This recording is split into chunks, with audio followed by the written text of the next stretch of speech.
The intention was to have a chilling effect. We already have that chilling effect. May 11, hinabol dito sa session hall na to ng mga ahente ng NBI si Senator Bato.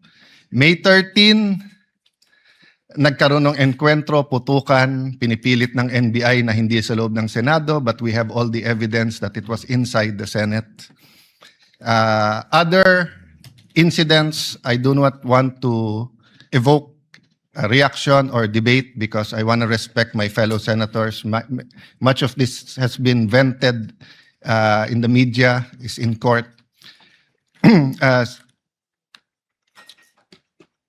Director Matibag has promised us that he will give us a warrant issued by the ICC, has promised us that he will hold his agents na nanggulpin ng isang OSAA. He will be the one to implement the contempt order and hold them in his office, but wala ditong natupad. So when I mentioned his name, his position the other day that it was bad taste, walang personal yun. I mean, regardless kung sinong, even if it was a secretary, an alter ego of the president who wrote the prosecution team or the defense team to say, pwede bang next week kasi may seminar, I would have said the same thing, di ba? Na, look at the gallery. Kompleto parati dyan from Congressman Ace Barbers to many Congressman Ridon. I won't name all of you, but you're busy people. But you think this is important, so you take time out and you are here. Di ba? Of course, the prosecution team, you have to be, you are here. We are here, despite of many, many other important things. Not only investigations, not only the flood control, not only the BIR, not only, we're also talking about the nation being prone to volcanic eruption, to yung bagyo, buti, well, nasalanta pa rin tayo ng bagyong Inday. Ibang Inday ang pinag-uusapan natin dito sa impeachment. But still, we are here. So it was in good faith that I said, as an example, mukha namang masama kapag kayong isang bureau head. NBI director is a very important position, but it is a bureau. So if a bureau head, and tignan yung invitation, nakalagay sa invitation, or your representative, and we resolved it. So aksidente ba na yesterday, suddenly after I mentioned it, and after during the weekend, many have been talking about na dapat ata hindi 16. So 21 na lang kami ngayon eh. So 2/3 of 21 is 7. Pag nabawasan pa kami ng 3, 13 na lang yon. Pero some will argue, mabawasan lang kami ng 1 o 2, baka 13 na rin yon kasi wala naman half person o 3/4 person. So all of these issues are valid. Question, the chilling effect is there, but am I intimidated? Wala na akong choice. Ilalabang ko na to, gagawin ko yun ang dapat kong gawin. Bumaliktad man yung sitwasyon, si President Marcos ang ini-impeach and I felt a certain way, ilalabang ko rin. Chief Justice man ang i-impeach, ilalabang ko rin. But for the record, Mr. President, go ahead and investigate. First of all, that's been investigated many, many times. COA, I'm not sure. I think the Office of the Ombudsman, ang nag-file pa ata, Chief of Staff mo eh. Senator Rob, I'm not sure, but parang may kaso na nun. Senator Drilon quizzed us here. I was Speaker of the House, but I chose to appear before the Senate to be able to answer all of those questions directly.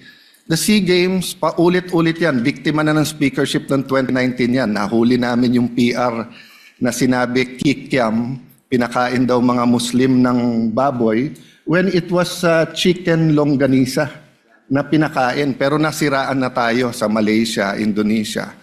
The SEA Games gave us so much honor. So far, it is still the biggest SEA Games in history. Many of our athletes launched their career, even going to gold medals in the Olympics. Our athletic and our yung aquatic natin center in Clark is one of the best in the world. Ang nagsabi nito yung Israeli coach ng isang foreign team doon. But go ahead if you want to investigate. But I just want to put on record, mukhang misfire. Bakit? Yung sinasabi niyang infrastructure na walang bidding, first of all, the procurement law has many modes of procurement. So don't make it appear sa public na just because walang bidding, may anomalya na to. Okay. Secondly, bakit ko sinabing misfire? Hindi po sa I'm referring to Director ng NBI Matibag. I had nothing to do with the infrastructure. The chairman of the committee. In fact, I had to resign from the DFA because I was running for congressman during that time. So dun sa sinasabi ni Director Matibag na may congressional insertion to fund it, it's definitely not me because how could a non-member of the Senate or non-member of the House insert anything? Okay. Dun sa sinasabi niyang infrastructure, it was done by the BCDA. The chairman of the BCDA is one of the closest advisors of the president now. The president of the BCDA is one of the closest advisors and is a secretary now. And he said, medyo kaduda tong kumpanya na nanalo walang bidding. If I'm not mistaken, it's the same company who's making the City Hall of Pasig. Yeah? So, I mean, if they want to investigate, go ahead. But by mentioning the organizing committee of the SEA Games, ako po chairman nun. At paninindigan ko po na napakaganda nung nangyari doon. At kung may anomalya, ako unang magagalit. So, go ahead. But my point, Mr. Chairman, honorable members of the court, sa prosecution, to be fair sa prosecution at marami akong kaibigan, I've never felt any intimidation from any of you. I mean, you've continued to be either friends or for those who are former friends but friends. I mean, I don't know if nagkamali lang ako, but on the first day, I nodded ng konti kay Senator De Lima. Gumanon din siya, hindi ko alam kung acknowledge because we were friends once upon a time and this is a court. We owe it to each other to be professional, di ba? So wag tayong pumayag na someone like Director Matibag would do that. My point, Mr. President, Mr. Presiding Officer, he could have not announced it and investigated. Imbestigahan mo, tingin mo may mali, imbestigahan mo.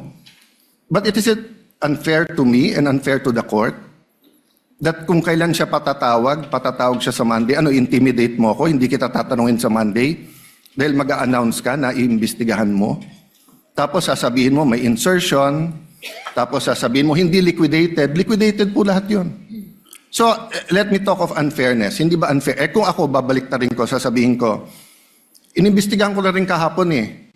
Ang sabi sa akin, mainit ang ulo ni Director Matibag kasi may contractor na daw yung binigay na lupa para sa NBI at gusto niya sarili niyang contractor.